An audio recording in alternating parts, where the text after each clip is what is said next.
Lecturas del Domingo de Pentecostés. Primera lectura. Lectura del libro de los Hechos de los Apóstoles. Al cumplirse el día de Pentecostés, estaban todos juntos en el mismo lugar.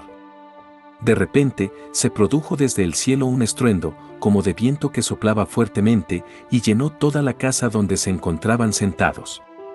Vieron aparecer unas lenguas, como llamaradas, que se dividían, posándose encima de cada uno de ellos.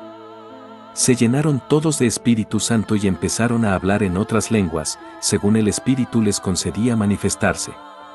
Residían entonces en Jerusalén judíos devotos venidos de todos los pueblos que hay bajo el cielo. Al oírse este ruido, acudió la multitud y quedaron desconcertados, porque cada uno los oía hablar en su propia lengua. Estaban todos estupefactos y admirados, diciendo, ¿no son galileos todos esos que están hablando? Entonces, ¿cómo es que cada uno de nosotros los oímos hablar en nuestra lengua nativa? Entre nosotros hay partos, medos, elamitas y habitantes de Mesopotamia, de Judea y Capadocia, del Ponto y Asia, de Frigia y Panfilia, de Egipto y de la zona de Libia que limita con Cirene. Hay ciudadanos romanos forasteros, tanto judíos como prosélitos, también hay cretenses y árabes, y cada uno los oímos hablar de las grandezas de Dios en nuestra propia lengua. Segunda lectura. Lectura de la primera carta del apóstol San Pablo a los Corintios. Hermanos, nadie puede decir, Jesús es Señor, sino por el Espíritu Santo. Y hay diversidad de carismas, pero un mismo Espíritu, hay diversidad de ministerios, pero un mismo Señor, y hay diversidad de actuaciones, pero un mismo Dios que obra todo en todos. Pero a cada cual se le otorga la manifestación del Espíritu para el bien común. Pues, lo mismo que el cuerpo es uno y tiene muchos miembros, y todos los miembros del cuerpo, a pesar de ser muchos, son un solo cuerpo, así es también Cristo. Pues todos nosotros, judíos y griegos, esclavos y libres, hemos sido bautizados en un mismo espíritu, para formar un solo cuerpo. Y todos hemos bebido de un solo espíritu. Evangelio de hoy. Lectura del Santo Evangelio según San Juan. Al anochecer de aquel día, el primero de la semana, estaban los discípulos en una casa, con las puertas cerradas por miedo a los judíos. Y en esto entró Jesús, se puso en medio y les dijo, paz a vosotros. Y, diciendo esto, les enseñó las manos y el costado. Y los discípulos se llenaron de alegría al ver al Señor. Jesús repitió, paz a vosotros. Como el Padre me ha enviado, así también os envío yo. Y, dicho esto, sopló sobre ellos y les dijo, recibid el Espíritu Santo, a quienes les perdonéis los pecados, les quedan perdonados, a quienes se los retengáis, les quedan retenidos. Esta es palabra de Dios. Te alabamos, Señor.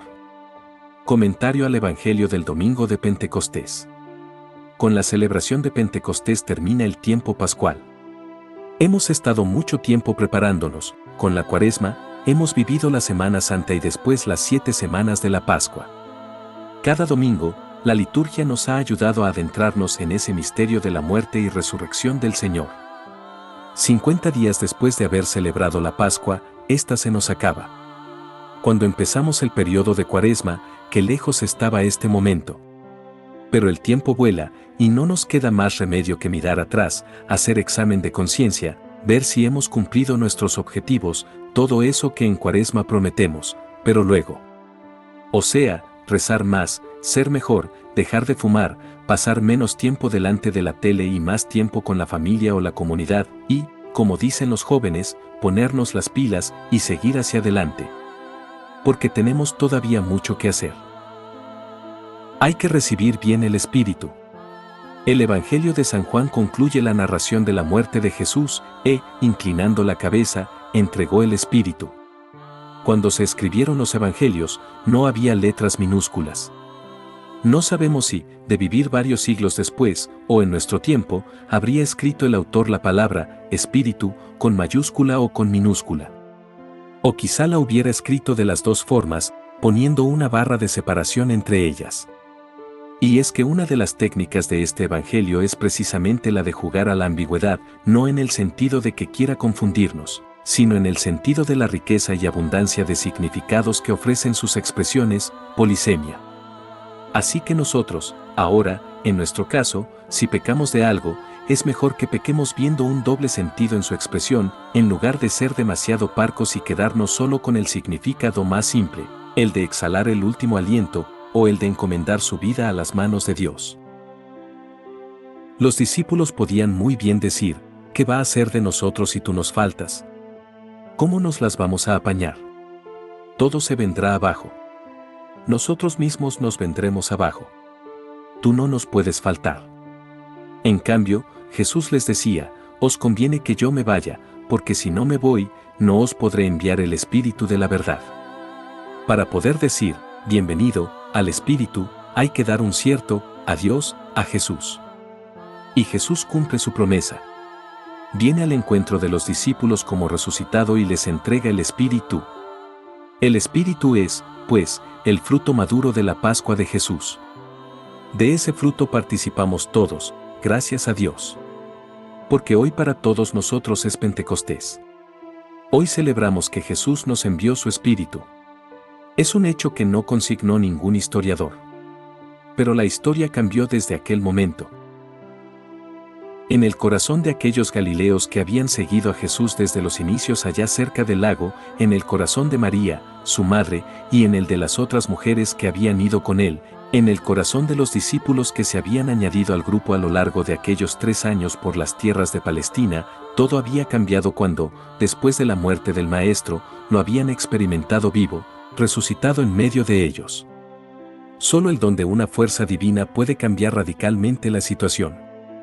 Y es aquí donde Pablo introduce el discurso del Espíritu que, penetrando hasta lo más íntimo de la persona, transforma el corazón, comunica energía de vida, infunde la capacidad de ser fiel a Dios.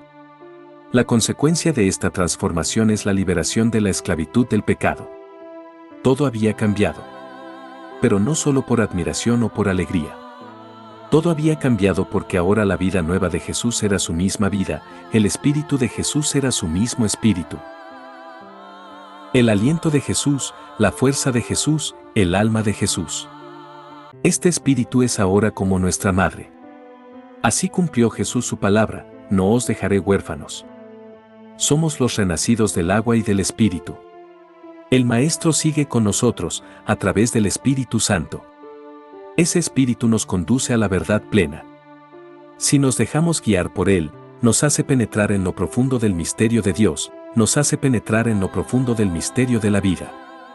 Y nos enseña a discernir, a separar la paja del grano, lo que conduce a la vida de lo que aleja de ella, lo verdadero de lo falso. Esto no es una vana especulación sin comprobación posible, no es una hipótesis todavía pendiente de confirmación. Es una realidad bien comprobada. Ahí tenemos toda esa rica historia de los santos, que son los hombres y mujeres que se han dejado educar y guiar por el Espíritu. Como han calado hondo en el misterio del vivir. Qué intensa y apasionadamente han vivido. Los distintos dones y frutos del Espíritu han henchido su vida. Sin el Espíritu de Dios no podemos orar a Dios. Uno de los dones del Espíritu es justamente el don de piedad, por el que nos podemos sentir gozosamente hijos de Dios y se crea sintonía y suavidad para escuchar a Dios y acogerlo y para volvernos a Él y hablarle a semejanza del modo confiado en que Jesús hablaba al Padre. Y la prueba de que sois hijos es que Dios envió a vuestro interior el Espíritu de su Hijo, que grita, Abba, Padre. Sin el Espíritu de Dios no podemos testimoniar a Dios. El Espíritu hace irradiar. Si conduce a una mayor concentración es en orden a una mayor expansión. Por Él los apóstoles salieron hasta los confines del mundo, por Él nosotros podemos sobreponernos al miedo y a la pereza y dar testimonio. Llenos del Espíritu Santo. Todo con mucha paz. Porque las primeras palabras del resucitado son para desear la paz. A pesar de todo.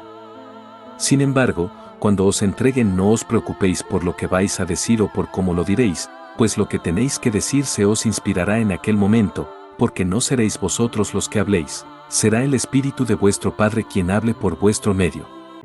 Siempre con mucha paz. Si te gustó este video, suscríbete, comparte y déjanos un like para ayudar a crecer nuestra comunidad católica y este canal. Además, si tienes voluntad de hacer un pequeño donativo económico, dale clic en el logo del canal y ve al enlace PayPal Donate. Gracias de antemano.